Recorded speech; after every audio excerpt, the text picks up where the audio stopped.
If there's one thing leaders, managers, and supervisors should be doing, it is guiding, directing, supporting, and coaching in high structure meetings and high structure one-on-ones. So what should CEOs and other C-level executives be doing?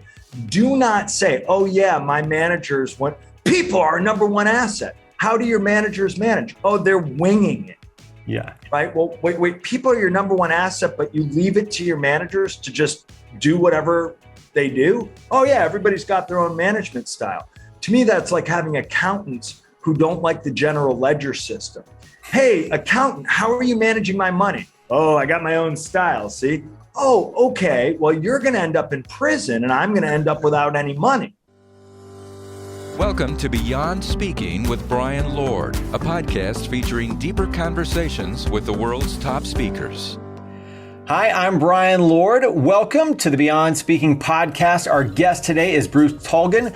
Bruce is the founder of RainmakerThinking, a research, training, and consulting firm, as well as Rainmaker Learning and Online Training Resource. He is an internationally recognized speaker and one of the foremost experts on leadership, performance management in the workplace. He's also the author of 20 books. One we're going to be talking about a lot about today is The Art of Being Indispensable at Work, as well as It's Okay to Be the Boss, Managing Generation X, Not Everyone Gets a Trophy, and a lot of others. So Bruce, thank you so much for coming on and joining us here on the Beyond Speaking podcast. Thank you so much for having me. It's always a pleasure to talk with you, Brian, and it's a privilege to be represented by you. Well, one of the things that you do so well is talk in depth about a lot of different things. So I know when we first started working with you, a lot of it was managing, generations. Now you're somebody who is so good at sort of the future of work and, whether it's managing remotely and doing so many of those things. What's the most focused topic that you have people asking you about right now? I mean, right now, the number one issue that we're hearing about is the shortage of skilled talent.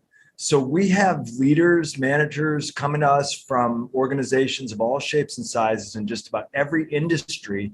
And the number one thing on their mind is we just cannot hire enough of the skilled talent we need to fill open positions. And then once we hire them, we got to get them on board, up to speed, develop them. And no sooner do we develop them, then we have to start worrying they might leave. And it's driving business leaders crazy. So this is the number one thing they're coming to us with. It reminds me a lot of the late 90s, but it's even worse now. In the late 90s, we were doing intensive research on what was then a talent shortage. Our research has continued. I can tell you the shortage of skilled talent is worse now than it's ever been since we've been doing our research. Wow. And that's, a quarter century, or actually, no, it's almost 30 years now. You were started in 93, right? So we're heading in, that's crazy. We've been doing this research, more than 500,000 people from more than 400 organizations. And to your point, my first book was Managing Generation X. That was back in the old days when I was young. I know. Well, you've kept it up. We were joking around about I've had this since I was like seventh grade, and you're yet to hit puberty right now. You've been doing it for so long. You're the youngest guy your age I know.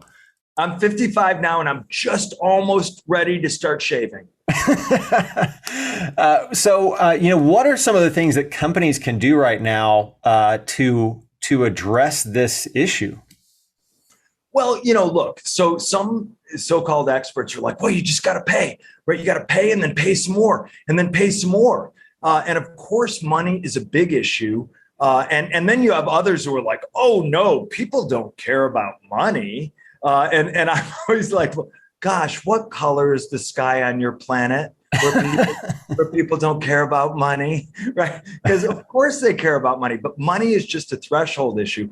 I'll tell you what, one of the big areas of focus for us is our research points to some very concrete reasons why new people, new employees, new hires are leaving within 6 months, 12 months, 18 months. So one of the things that we're working on with our clients is, well, okay, let's zero in on the top 3 causes of early voluntary departure And let's see how your hiring practices, how your onboarding and up to speed training practices, and how your handoff to supervisory management, how does that work, right? And let's look in your organization and try to identify some of the gaps, and we're trying to help our clients with those. Of course, that's a lot of assessment, a lot of consulting, which is a big part of our business. I think the reason why when I go on stage, I can crack business leaders up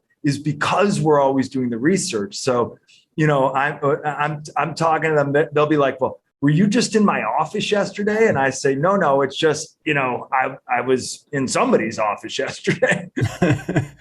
How do managers need to do things differently? Because 2 years ago, everybody was getting let go, it seemed like. And now you're trying to motivate people who know that they have a lot of power and can leave anytime. What is that like? Well, remember, before the pandemic, unemployment was historically very, very low. There was a shortage of skilled talent before the pandemic. It's just that during the pandemic, everything was turned topsy-turvy. And for a period, there was a tremendous amount of job loss, right? 2.6 million jobs lost. But job growth is back, and the shortage is greater than ever. I mean, look, the number one thing that goes wrong in hiring is, employers now, they're like, come to work whenever you feel like it. Bring your dog, right? Hey, listen, you can work in your area of passion and strength. We'll help you find a best friend at work. And, you could do whatever you want. Please come work for us. That's part of the problem is if you hire people that way, they're bound to be profoundly disappointed. And also, if you hire people that way, just try managing them. So we find the number one cause of early voluntary departure is buyer's remorse. And it comes on the employee side when the hiring managers oversell the job. It comes on the manager side when the managers overlook red flags. Like, well, I don't know, the guy came late to the interview. He was on his phone a lot. He kept asking, how do I get a raise? He wasn't dressed properly. He came in his pajamas, but we figured, we'll hire him anyway, right? So well, of course that's not going to work out. So that's the number one thing. The number two thing is employers are so understaffed. When they do get somebody new in the door, sometimes they throw them in to the game without a proper onboarding and up to speed training. So they just throw them into the deep end and say, hey, listen, start moving your arms and legs. Pretty soon you'll be doing what everybody else is doing. And, very soon the person's there like, I don't know what to do. They start to feel uncomfortable. They start to feel set up for failure. And of course, their more experienced colleagues don't go to them because they look and say, oh, you'll probably be gone in a few weeks anyway, or a few months. So that's the second biggest cause of early voluntary departures is a lack of support and direction in the onboarding process.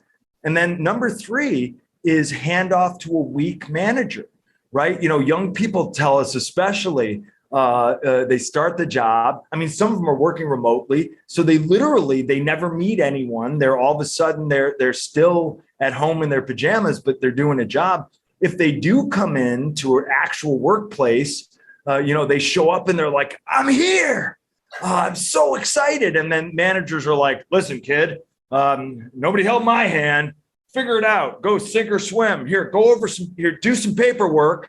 And then the young person is like, well, listen, I've been to your website.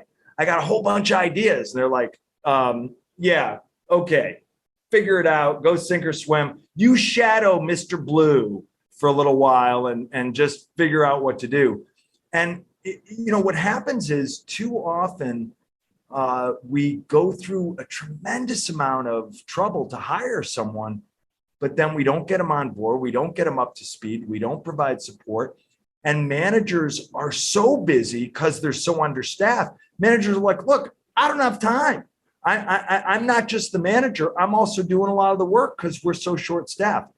That is like the vicious cycle. It's a conundrum. And everywhere we go, that's what we see. I guess, how does that process go the best you've seen, or what do you advise people as managers are now having to, manage people in different ways, like managing someone remotely? What are the biggest changes you've seen from that, and how to do it successfully? Yeah, I mean, well, look, everything's changing. We've gone through in the last 2 years or so, we've gone through probably the equivalent of 25 years in terms of the change. If you were to look at a trend tracker, in the last 2 years, we've gone through about 25 years of change in the workplace, and the workplace is no longer a place. And so leaders, managers, and supervisors, they're trying to figure out, how do I get things done when there's nobody here, right? Everyone is working remotely. And the irony is that what our research shows is that what's missing in 9 out of 10 management relationships is managers who are practicing the fundamentals of good structured team huddles and good structured one-on-ones wherever your people are, right? Place and time was never a good measure of how much work somebody's getting done anyway, or the quality of the work they're getting done. Oh, there's somebody sitting in a chair over there. Yeah. That's not a good measure of whether the person is doing a lot of work very well, very fast all day long. So whether they're in the same location or not, what we find is the biggest thing that makes a difference is when managers spend time one-on-one in structured conversation where they help make sure that every person knows, what should they focus on today? They got too much to do and not enough time. Okay, so what priorities can be backburnered? What are the ground rules? What are the marching orders? What are we going to focus on today? Do you have the resources you need? If you don't have the resources you need, what should you do? And hey, what problems are you facing? When leaders, managers, and supervisors become structured, teaching style, coaching style, supportive leaders, turnover goes down by orders of magnitude, right? So if I'm feeling like, man, I got too much to do and not enough time, and sometimes I'm working in the office or in the workplace, and sometimes I'm working remotely, and I need someone to help me stay focused. I need someone to clarify for me how to get the resources I need. I need guidance, direction, support, and coaching. And the number one thing missing from most managers' repertoires is slowing down to manage before things go right, wrong, or average. I mean, too many managers, what they do is they manage by interruption. How's everything going? Everything on track? Any problems I should know about? And then, something pops into your head and you interrupt each other. Something pops into your head, you pick up your phone. Right? Something pops into your head, you send a text. Something pops into your head, you send an email. And there's just not enough structured guidance and direction and support. And that is the number one thing managers can change that will reduce turnover.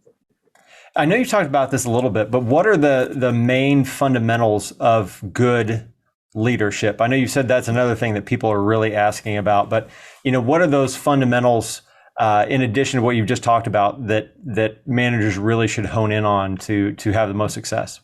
Yeah, well, you got to keep track of what's going on the front lines so you make good decisions and help people make good decisions. You got to be super clear about spelling out expectations, not just broad performance standards. See, a broad performance standard is from now on, right? A clear expectation is today, tomorrow, this week. And then a regular coaching style feedback, helping people track performance, helping people do resource planning and problem solving. One of the biggest things that gets in the way nowadays is we're all not just dealing with our boss or with the people who report to us and with our vendors and our customers and clients, but in any sizable organization, you're getting requests from people all over the organization chart all the time, right? It's coming from up, down, sideways, and diagonal. And, people are like, man, I've already got a bunch of my work to get done, but then I'm getting requests from somebody in some other department, somebody who's a cross-functional customer, right? Everyone's reaching out to me. Can you do this? Hey, do you have a minute? Do you have a minute? Do you have a minute? Well, sure, I have a minute, but everyone is inundating me with requests. So leaders need to help people clarify priorities, have good ground rules, good marching orders, good problem solving, good resource planning.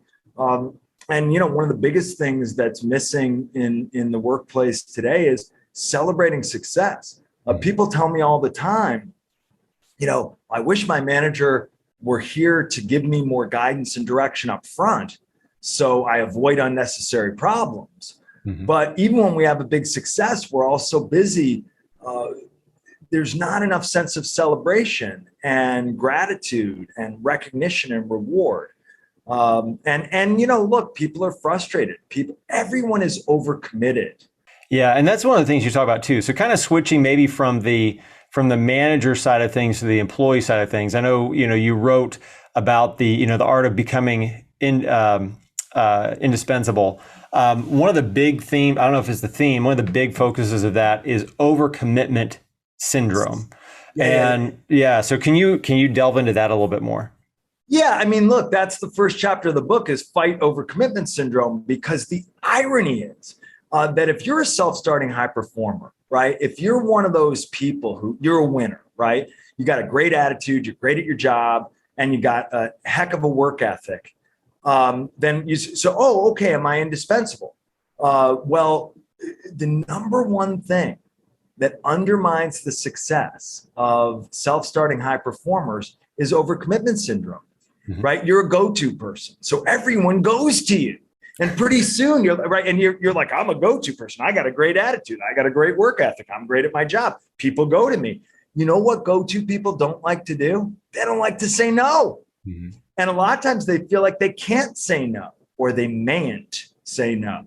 Right. So, and by the way, yes is where all the action is. Mm-hmm. Yes is your chance to collaborate. Yes is your chance to add value. Yes is your chance to prove your value. Yes is your chance to be a superstar. So don't waste your yeses. You can't do everything for everybody. And one of the real secrets of go-to people who stand the test of time is they don't waste their yeses. They know when to say no, and they know how to say yes. See, yes is, you don't yes to get rid of a request. You don't yes to please someone in the moment.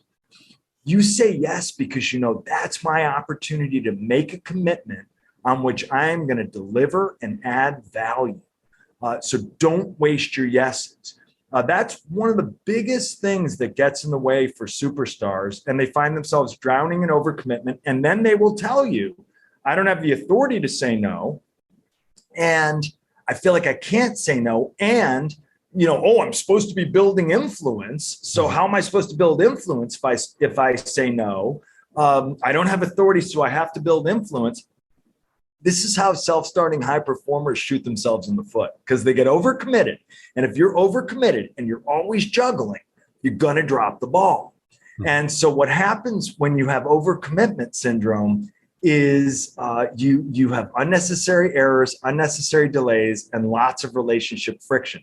The irony is you're saying yes to everyone to please, and you end up disappointing. And then you have relationship friction. So, one of the things of being indispensable, obviously, is avoiding that syndrome. What are some of the other keys to being indispensable? Yeah, so don't fall for the myths of false influence thinking. Well, if I don't have authority, I have to use influence. Well, what does that mean? See, the mistake is thinking that influence is a thing you use to get what you want from people, even if you don't have the authority. No! Influence is a thing you get when you are somebody who delivers value for others consistently, when you are somebody who respects other people's needs, when you are somebody who takes time when somebody comes to you with a request. You take time, you ask questions, you understand, you consider their requests. If you're not the right person, or if this isn't the right time, you say no or not yet, or I need more information.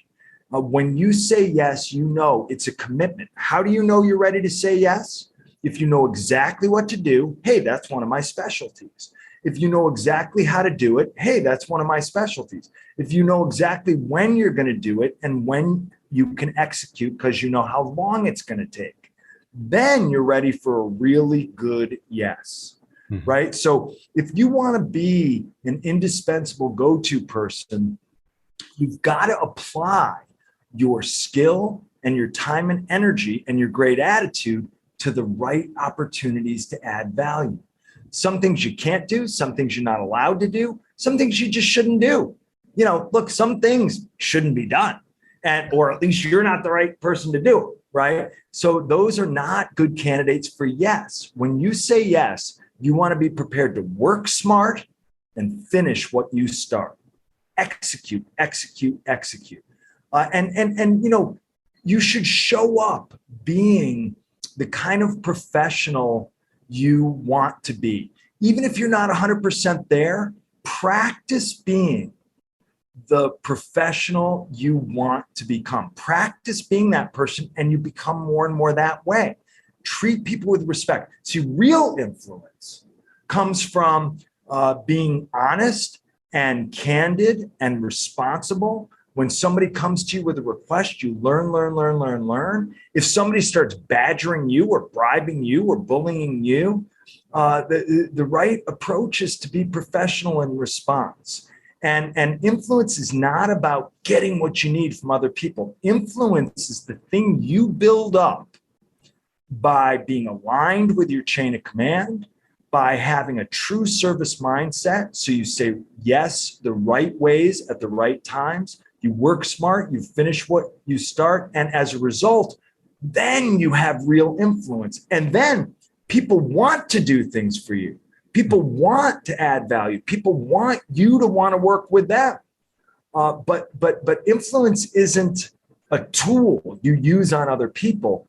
It's a currency you grow by being the right kind of professional at the right times, every step of the way, treating everybody with respect and using due diligence and using professionalism in everything you do. So switching gears a little bit, you're obviously an expert on generations. How are the different generations handling these changes over the past years in good ways and bad ways? Well, the first wave millennials, probably those who were born in the late 70s and early 80s, they came of age in the late 90s, they're probably the ones who are having the toughest time because, when Gen Xers didn't expect things to be very good, right? First wave millennials, they came of age in the 90s. It was like peace and prosperity, magical business models, a foosball table in every teaming space, and a pet wherever I need. They were like the late 90s, man, this is awesome. And then, 9/11 hit, the recession that happened after 9/11. They build up to a little head of steam, 2008 recession, the Great Recession, then they build up another head of steam and then the pandemic. So the first wave millennials, are like perpetually disappointed and feeling like I'm getting a raw deal here. Second wave millennials, this is what they expect, right? They came of age after 9/11. Their childhood is more like the children of the 1930s, right? Is war, economic crisis, the threat of environmental collapse, terrorism, now this global pandemic, right? To them, they're like children of the 1930s. If children of the 1930s learned how to think, learn, and communicate while attached to a handheld supercomputer, and if they were raised by helicopter parents on steroids. Yeah. Those are the second wave millennials. And then Generation Z, those born 1997 and later, I think they're like a new species from another planet. To them, none of this surprises them. They're just like, wait, be atomized in my own nest from home and add value and invent things using technology, yep, I'm there. Got it. I've been there the whole time. Well, welcome to my world. Yeah. And that's amazing how these shifts have, kind of been taking place. And just one final thing here, building on these different things, what do you see the most successful companies, managers doing as we enter into this next phase of the future of work? Well, you've got to be adaptable and flexible. We all know that. And what you've got to do is constantly be auditing your workplace culture and your management practices. Most leaders, managers, and supervisors, they get into positions of supervisory responsibility because they're very good at something, right? They're great at their job. They've been around for a while. They've demonstrated they're not going anywhere. They're responsible. They're into it. They have some professional experience and wisdom. But that doesn't mean they're good at leading, managing, and supervising people. And most managers, they're so busy that managing people is something they touch base. How's everything going? Everything on track? Any problems I should know about? They interrupt. They're on email. We're in a meeting every now and then. And then, what happens is problems hide below the radar. So then when they blow up, what happens? These are the managers who do most of their managing when things are going wrong. Sometimes managers will say to me, well, look, I'm not going to hold everybody's hand. If something goes wrong, then my people will hear from me. But that means whenever they hear from you, it's bad news. So I think, of course, you've got to look at your recruiting practices. You've got to look at your onboarding and up to speed training practices. You've got to look at how you're teaching people to communicate all day long, every day, so that they're collaborating effectively. And not sending each other on wild goose chases and creating unnecessary problems, which is the biggest unnecessary cause of overcommitment syndrome, wild goose chases and unnecessary problems. But look, who needs to be doing all this? If there's one thing leaders, managers, and supervisors should be doing, it is guiding, directing, supporting, and coaching in high structure meetings and high structure one-on-ones. So what should CEOs and other C-level executives be doing? Do not say, oh yeah, my managers want, people are our number one asset. How do your managers manage? Oh, they're winging it. Yeah. Right. Well, wait, people are your number one asset, but you leave it to your managers to just do whatever they do. Oh yeah, everybody's got their own management style. To me, that's like having accountants who don't like the general ledger system. Hey, accountant, how are you managing my money? Oh, I got my own style. See? Oh, okay. Well, you're going to end up in prison and I'm going to end up without any money. Right. But managers, oh, people are our number one asset. Well, let's require leaders, managers, and supervisors to follow evidence-based management best practices. It's good enough for the United States Armed Forces. It's good enough for the most successful organizations in just about every industry. That's the number one thing you can do to increase performance, reduce overcommitment syndrome, and increase retention. Great. Well, Bruce, thank you so much for sharing your wisdom in so many different areas. I know I mentioned up front that you know a lot about a lot of different things. So thank you for sharing that with us. For those watching and listening, make sure to subscribe and review and subscribe, rate, and review. And thank you again for watching. And Bruce, thank you for joining us. Thanks so much for having me. It's a privilege. Thank you for joining us for the Beyond Speaking podcast. To learn more about today's guest, go to BeyondSpeak.com. Make sure to leave a review and subscribe wherever you listen.